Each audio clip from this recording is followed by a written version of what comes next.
Good morning, Cullman. Thank you for tuning in to Cullman Today. I'm your host, Cheyenne Sharp, and today is Wednesday, September 11th.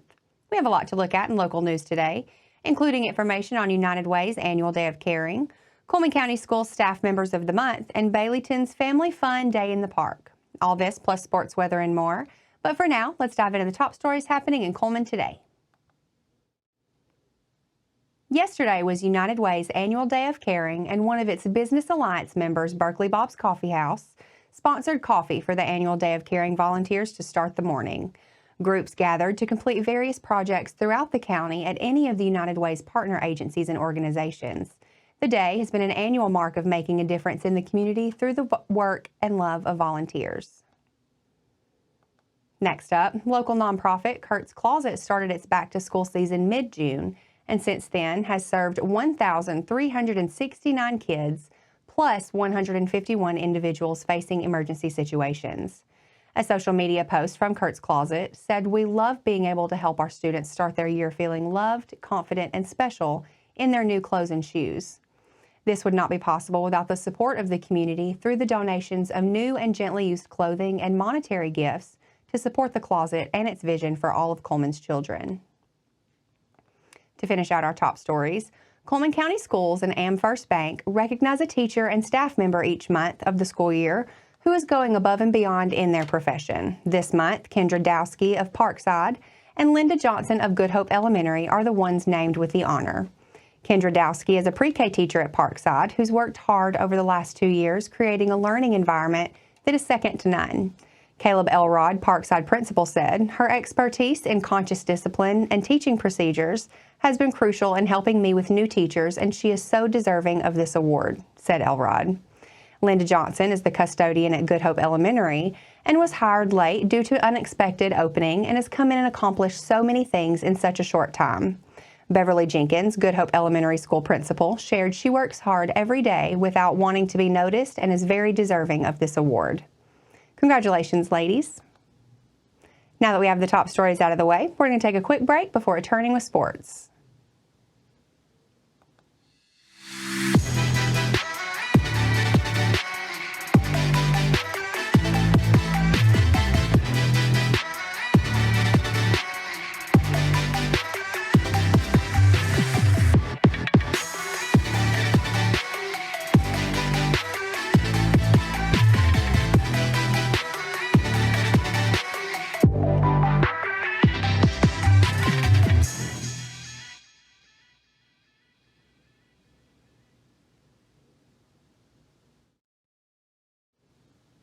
Hello and welcome back. Now it's time to find out what's going on in the world of sports. Let's lead off today's sports segment with a look at some of the weekend's upcoming college football action. The UAB Blazers are preparing to go into SEC territory this Saturday for a contest at Arkansas. Kickoff is scheduled for 3:15 p.m. on the SEC network. The Blazers and Razorbacks both enter the game at 1-1 after Week 2 road losses. UAB fell at ULM, while Arkansas lost a double overtime contest at number 16 Oklahoma State. The Blazers are looking to snap a 7-game road losing streak this weekend and will be in search of their first win over an SEC opponent since 2004.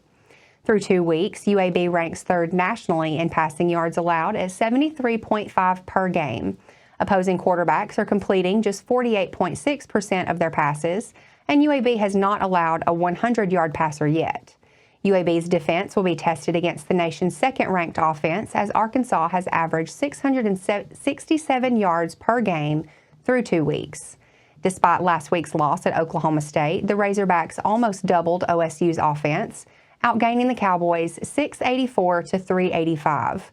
Arkansas also averages 255 rushing yards per game, so the Blazers' defense will have their hands full on Saturday. Moving over to some news from Tuscaloosa, the SEC office announced Monday that Alabama's Tim Keenan III earned Southeastern Conference Player of the Week honors after helping lead the Tide to a 42-16 win over USF Saturday night. Keenan III was named as the Defensive Lineman of the Week following a standout performance against South Florida. The honor is just the first for the junior lineman and the third for the Crimson Tide this season. Keenan III crafted a career night against the Bulls, recording a career-high 9 tackles, including 2.5 tackles for loss and 1.5 sacks. He led Alabama in tackles for loss and sacks while finishing third in total tackles at the end of the game. That covers sports for today, but make sure to check with the Cullman Tribune each day for the latest in sports coverage from across the area. We'll be back after this message.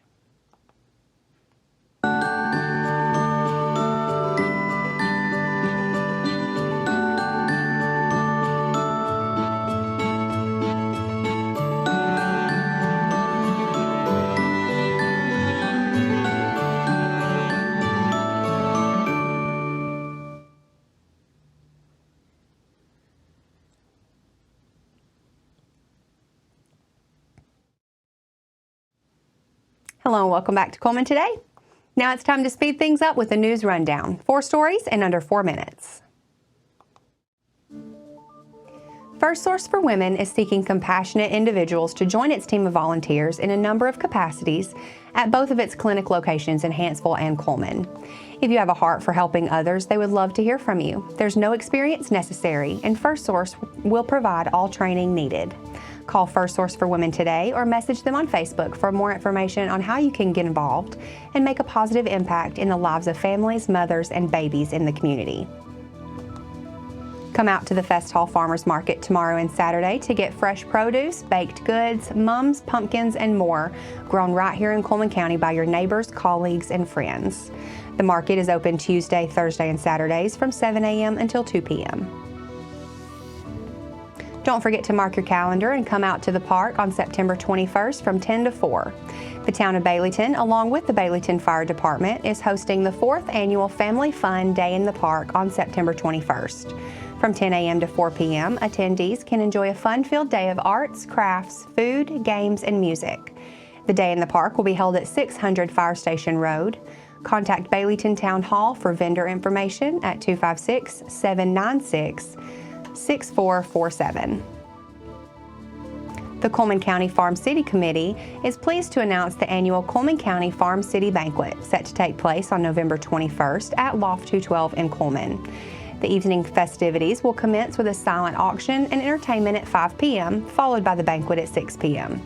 Tickets for the banquet are $30 each and can be purchased online at givebutter.com or at Citizens Bank and Trust branches in downtown Cullman or on 157.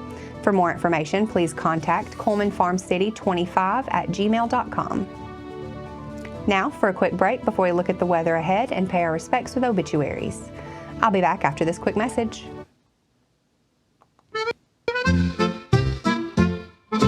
What's in the magazine? October's peeking in. Oktoberfest in Cullman, let the fun begin.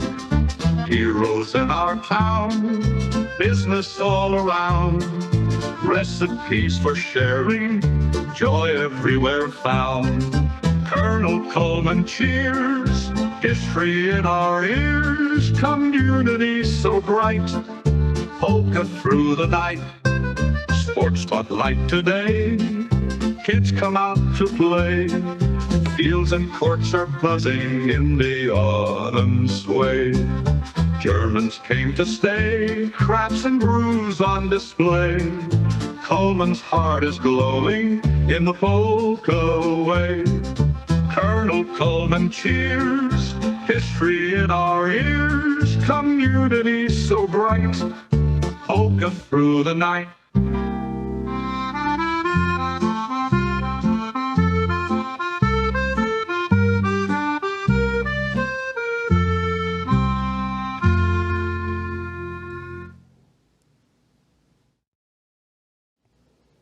Welcome back. Let's take a moment to pause and remember those who have lost their lives this week as we turn to obituaries.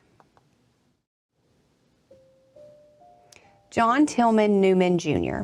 John Tillman Newman Jr. passed away on Monday, September 9th at his residence, surrounded by his loving family.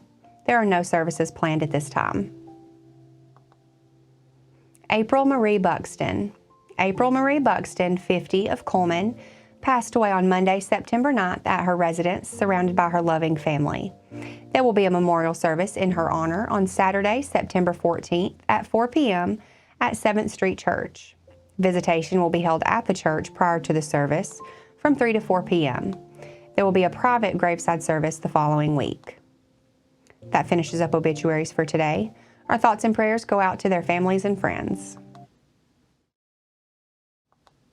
Now, let's take a look at today's weather forecast. Today, it looks like it'll be mostly cloudy with a high near 84. Tonight has a 40% chance of showers, mainly after 1 a.m., cloudy with a low of around 62. Tomorrow shows showers with thunderstorms also possible after 1 p.m. and a high near 72. And tomorrow night, the threat of showers and possibly a thunderstorm continue with a low of around 63. That concludes another edition of Cullman Today. Thank you for joining us. We'll be back bright and early tomorrow morning at 6:30 a.m. I'm Cheyenne Sharp with Cullman Today, wishing you a wonderful Wednesday, Cullman.